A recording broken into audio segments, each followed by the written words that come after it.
Assalamualaikum warahmatullahi wabarakatuh. Berjumpa lagi dengan saya, Syafa Agustina Damayanti. Pada kesempatan kali ini, saya akan memaparkan mengenai Lembaga Keuangan Syariah dan Fatwa DSN MUI. Baik, langsung saja saya mulai menjelaskan mengenai Lembaga Keuangan Syariah. Lembaga Keuangan Syariah merupakan suatu lembaga keuangan yang prinsip operasinya berdasarkan pada prinsip-prinsip syariah keislaman, di mana pada proses operasinya tidak boleh mengandung riba, gharar, dan maisir. Tujuan utama adanya lembaga keuangan syariah adalah untuk memenuhi perintah Allah mengenai ekonomi dan muamalah, serta membebaskan masyarakat Islam dari kegiatan-kegiatan yang dilarang oleh agama Islam. Terdapat dua bentuk lembaga keuangan syariah. Yang pertama yaitu adalah lembaga keuangan syariah bank dan lembaga keuangan syariah non-bank. Pembagian tersebut berdasarkan pada fungsi dan tugasnya, di mana tugas dari lembaga keuangan syariah bank itu dapat menarik dana langsung dari masyarakat berupa simpanan, sedangkan lembaga keuangan syariah non-bank tidak dapat melakukan hal tersebut. Yang termasuk dalam lembaga keuangan syariah bank yaitu adalah Bank Umum Syariah dan Bank Pembiayaan Syariah.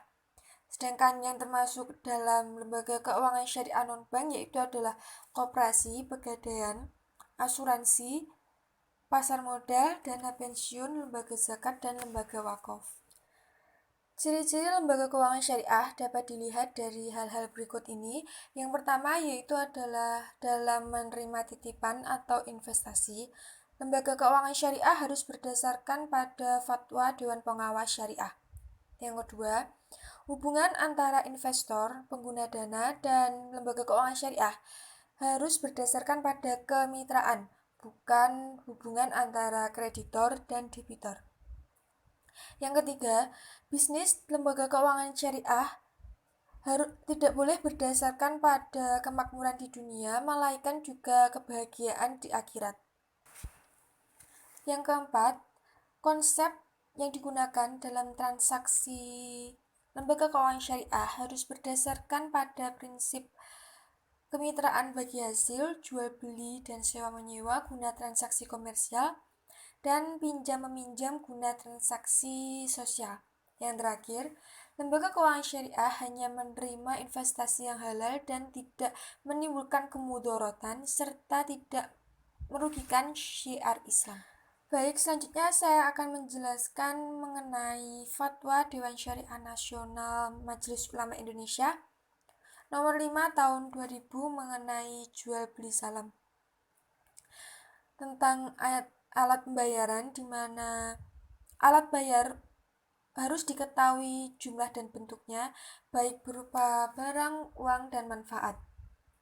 Yang kedua, pembayaran harus dilakukan pada saat akad telah disepakati.